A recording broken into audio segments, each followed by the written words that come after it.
Thank you, Madam Speaker. As I thank my colleague with whom we are co-moving this motion, the member for Mosop has already set the basis that on Thursday, the 17th of November 2022, the government issued a directive that in effect would allow the importation of 10 million bags of GMO maize. And secondly, against this background, there was a cabinet directive on the lifting of a 10-year ban on the importation of maize. Whereas my colleague has focused largely on the question of its impact or effect on the farmers in Rift Valley, I would like to cast this debate in a much larger perspective, namely, first, in three lights. One, I want to underpin it in terms of the authority of this House, and Madam Speaker, members, under Article 94(5). The provisions there are very clear, and they state that no person has the authority to make any provision that has the force of law other than Parliament. So against this debate, we must always remember that we also have the Statutory Instruments Act and a committee which we have set in place in form of the Committee on Delegated Legislation. It is my position that under Article 94(5) and the Statutory Instruments Act, a decision as serious as one lifting the ban on GMO ought to have the seal of approval of this House. The second point that I want to underpin this debate is Article 118 of the Constitution as read together with Article 1. The power that we exercise in this House, we exercise an indirect power donated by the people of Kenya under Article 1. Under Article 1, the sovereign power can be exercised directly or indirectly.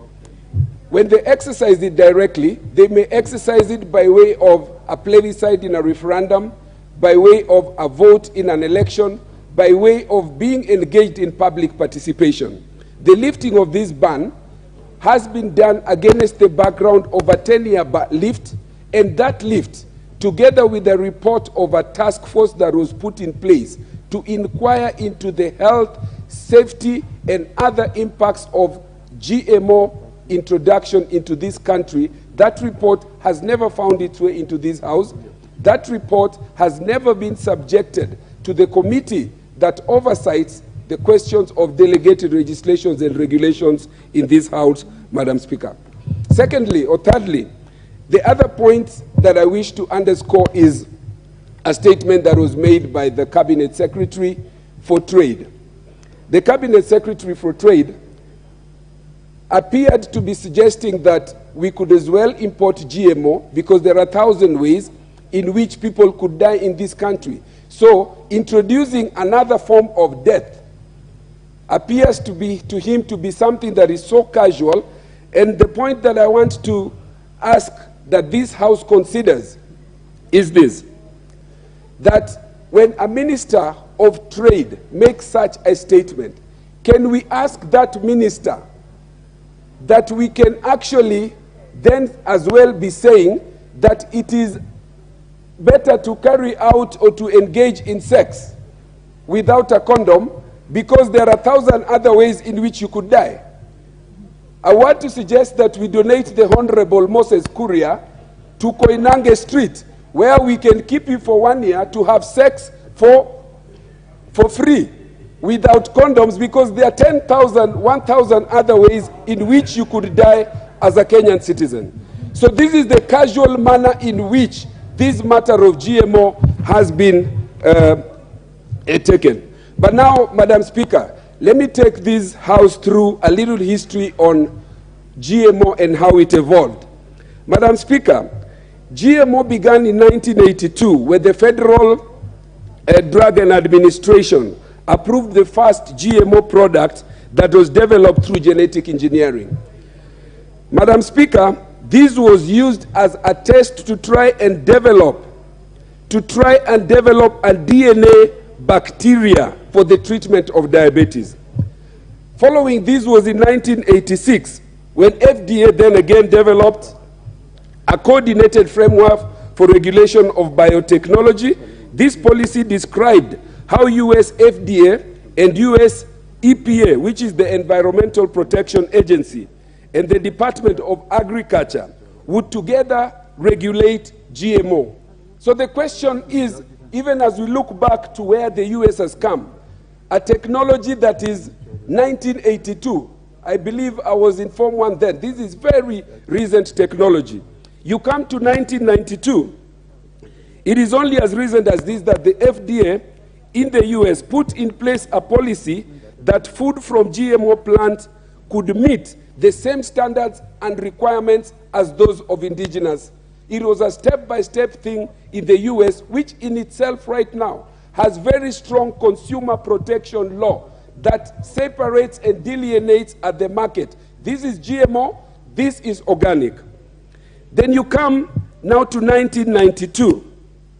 And then in 1992, where these standards were now allowed, you find that in 1992, the first GMO food product that was allowed to be consumed in the name of Flava and Sava tomato in 1994. This is barely 28 years ago. So it is surprising that the CEO of a multinational company by the name of Bill Gates would come to this country and mislead the Kenyan citizens that he has been consuming GMO food for as long as he has been alive. Bill Gates, if my check was correct, Bill Gates was born in 1955. GMO, the first introduction of GMO tomato, was in 1994. So I think even as we engage the people of this country on the question as to whether we can consume GMO, it is important that the facts are properly put on the table. And these are the facts on how to achieve the risk aspects of GMO itself.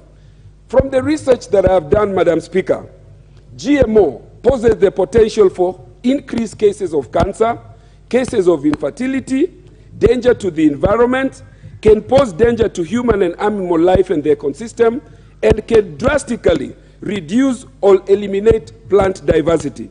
Once introduced, Madam Speaker, it is virtually impossible to stop the transfer where natural crops are grown due to the wind insect. There has also been the question of when you have a 2-acre farm where you want to plant indigenous seeds or hybrid seed or crossbreeds, and you have a neighbor who wants to do GMO. There is absolutely no non-scientific means by which you can be able to prevent the impact of what would happen through pollination, through insect transfer, through wind and other natural ways in which you can be able to prevent your indigenous plants and seeds from being affected by GMO. Madam Speaker, even as we adopt or are attempting to adopt GMO, it is important that this House knows that there are countries, the very same Western countries, that have run away from GMO. In Europe, Germany, France, Austria, Greece, Hungary, Netherlands, Lithuania, Luxembourg, etc. have rejected GMO. In the Americas, Venezuela, Ecuador, Peru, Venezuela have all rejected the question of GMO. In Africa, Algeria and Madagascar and many more. Madam Speaker, as I conclude, I would like to plead with this House that before we allow anybody or any entity to undermine the authority of this House, we must remember that under Article 95, we represent the people and we solve the problems that affect the people. This is one such problem that the people of Kenya are looking into this House to solve, and I want to recommend as I close that a select committee of the Agriculture Committee and the Committee of Health be put in place to be able to sit together with their counterparts in the Senate and undertake thorough public participation to ask experts and stakeholders and the people of Kenya whether indeed they want to resolve or vote to GMO. In the meantime, the lifting of that ban should be ceased, and all the instruments, including the report of the 10-year ban task force, should be brought to this House through the Committee of Delegated Legislation. I thank you, Madam Speaker. Honorable Leader of Minority.